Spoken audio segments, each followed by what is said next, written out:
I think if I probably had one thing that I could control, and it's a very odd thing to mention perhaps, it would be the stranglehold that right-wing media has on our country, has on the public. The way in which issues of race and class and deference are constantly both weaponized and ignored. If that sounds contradictory, it's because it probably is. But the rage that is harvested daily by precisely the people who benefit most from the status quo. We're so busy looking left and right to find people to get cross with that we constantly forget to look up. If I could, that's probably, in terms of political philosophy, that would probably be my most overarching concern. And you look at the consequences of it in America at the moment. You've got Donald Trump sitting in court, but of course Fox News, we now know, lied endlessly and egregiously about him and his ludicrous claims about winning the last election, up to and including the point where he pretty much inspired an armed insurrection against the elected government of his own country. So once you sell any semblance of decency or integrity or honesty, all bets are off. It can end up absolutely anywhere. Someone's texted me, Innate Keith, which I was about to say, that's a rubbish nickname for him, but it's from Keith, and he means innate. As when I said fundamental, it's not from that Keith. I don't know if you... It means innate, water, the importance of water. It's innate. I prefer fundamental, actually, Keith, with respect.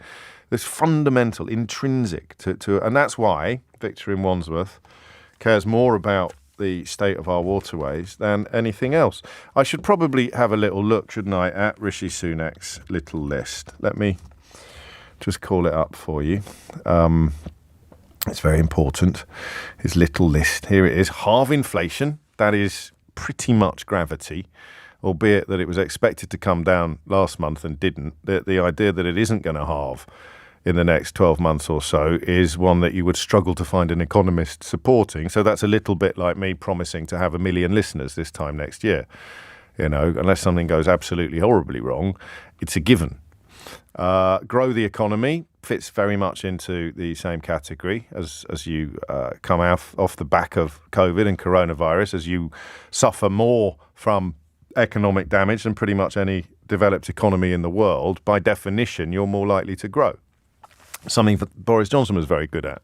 We've got the highest growth in the G8, he would say, without mentioning that the main reason for that was that we had lagged so far behind the rest of them that by simply running to catch up, we move faster than they do, even though they're all still ahead of us on where they actually are.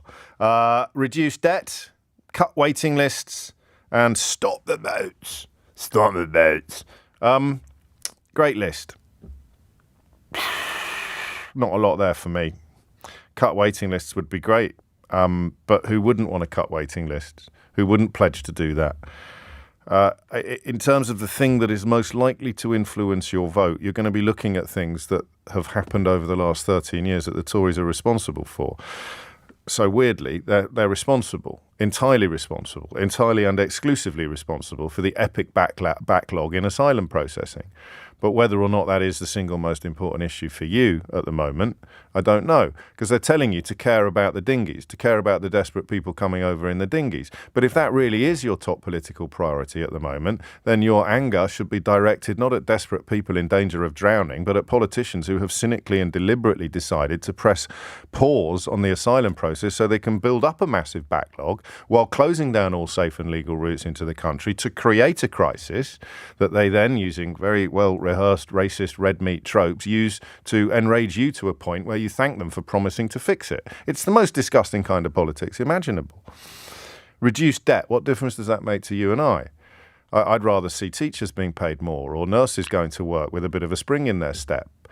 I may be naive of me, but goodness me, reduce debt. Grow the economy. Well, for whose benefit? I think that's great. It's great. Yeah, grow the economy. Growth is great. But last time we had a Prime Minister telling us that growth is more important than anything else, she tanked the economy in 10 minutes straight. So these are meaningless words. Victor in Wandsworth's passion for the state of our waterways is worth 1 million Rishi Sunak little lists. So what's at the top of yours? A genuine question. This is where I say don't ring me and say mad stuff. All right? It has to be something that is both electorally pertinent, plausible, possible, something that a party could say I really, really, really care about this.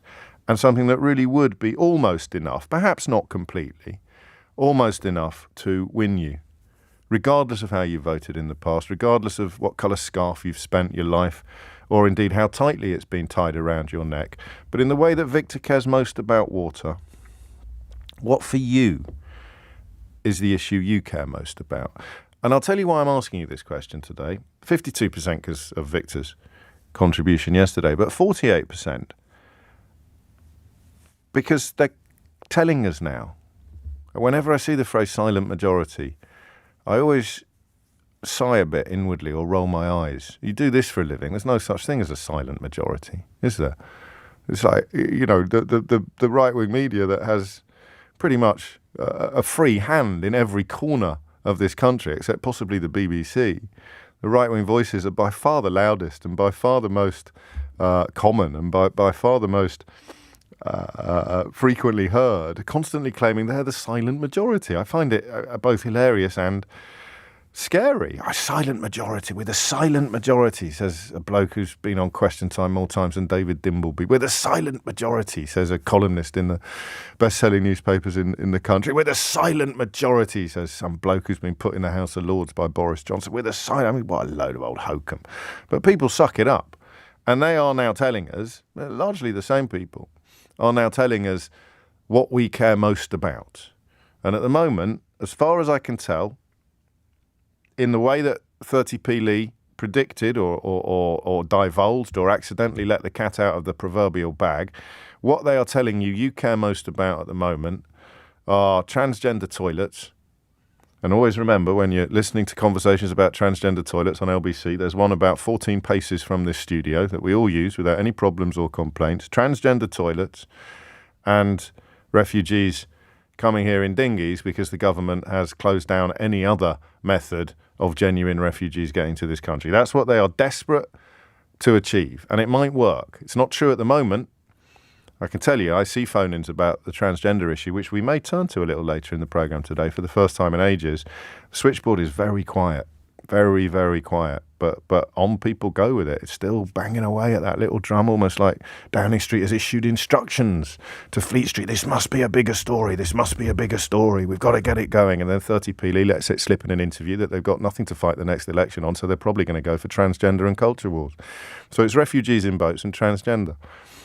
I don't believe that anybody intelligent or honest or decent truly considers that to be, or those to be, the single most important issue facing the massive majority of people in this country. Not during a cost of living crisis, not during an energy crisis, not during a period where social care is falling to pieces, the NHS is on its knees and job vacancies have reached record levels. What do you really care about? What do you really care about? Oh, refugees in boats and transgender toilets. Nonsense. That's what they want you to care about. It's not what you do care about. They send in their stormtroopers to try to control the national conversation, to try to manipulate consent, to try to deliver some sort of democratic boost from promising to fix problems they've created, while most people reporting on them don't mention the fact that the Tories are single-handedly responsible for every single problem that this country is currently addressing.